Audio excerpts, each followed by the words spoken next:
The following opinions are solely those of BoatTest.com and its test captain.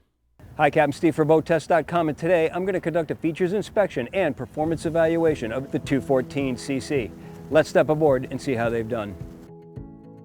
The comfort features start right here in the cockpit. 26 inches fore and aft by 6 feet 10 inches from side to side, and a transom seat goes all the way across.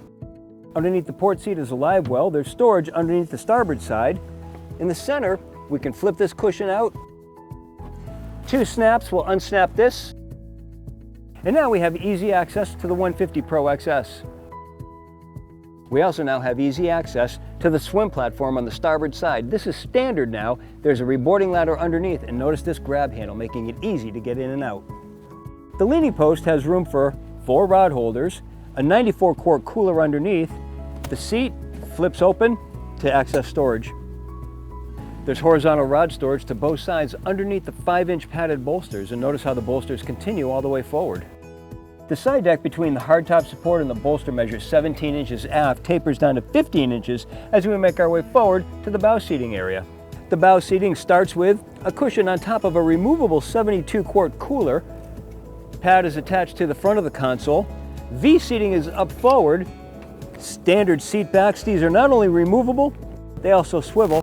There's storage under both seats and in the deck.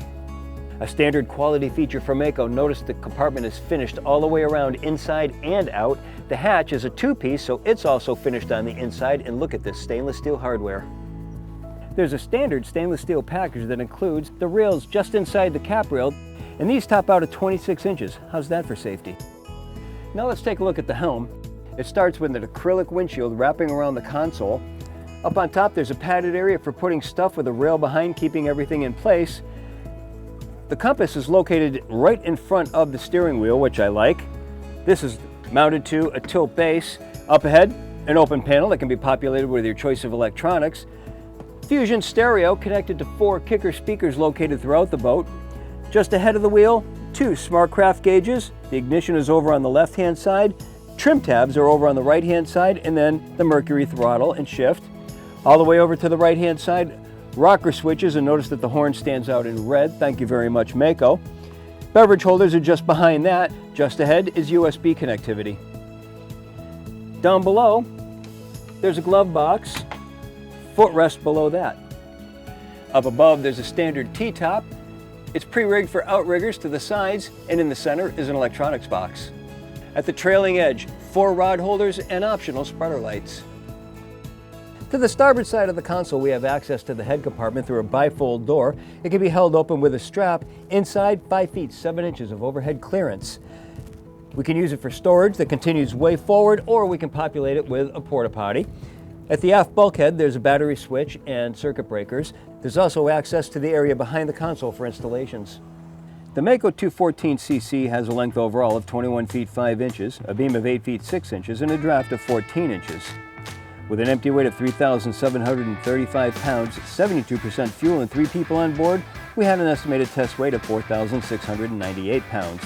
With the single 150 horsepower Mercury Pro XS turning a 15 by 15 inertia propeller, we reached the top speed of 39.1 miles an hour at 6,000 RPM. Best cruise came in at 4,000 RPM and 22 miles per hour. At that speed, the 6-gallon per hour fuel burn translated into 3.7 miles per gallon, and a range of 303 statute miles, all while holding back a 10% reserve of the boat's 91-gallon total fuel capacity. This was a fun boat to drive. She comes on plane in 3.6 seconds. We accelerated to 20 miles per hour in 11.2 seconds and continued through 30 miles an hour in 18.1. We had relatively calm conditions on our test day, but crossing wakes showed she has a nice transition through the wakes with just a little bit of hull slap if we operated anything more than cruising speed. At cruising speed, she gives a much more comfortable ride. There's no power steering, so you're not going to do a lot of cranking and banking on this one. Instead, the turns will be more sedate. If you put it into a hard turn, there is a little bit of a grab that wants to throw you to the outside of the turn, so if you're going to do that, make sure that you and your passengers are all hanging on. In a full performance turn, there's a little bit of a chine walk, but not much. Keeping your turns more sedate will keep everything much more comfortable. In my opinion, the 214 CC represents a boat that's not only affordable, it's easy to drive and easy to maneuver. That's my full features inspection and performance evaluation of the 214cc from MAKO. For BoatTest.com, I'm Captain Steve. We'll see you on the water.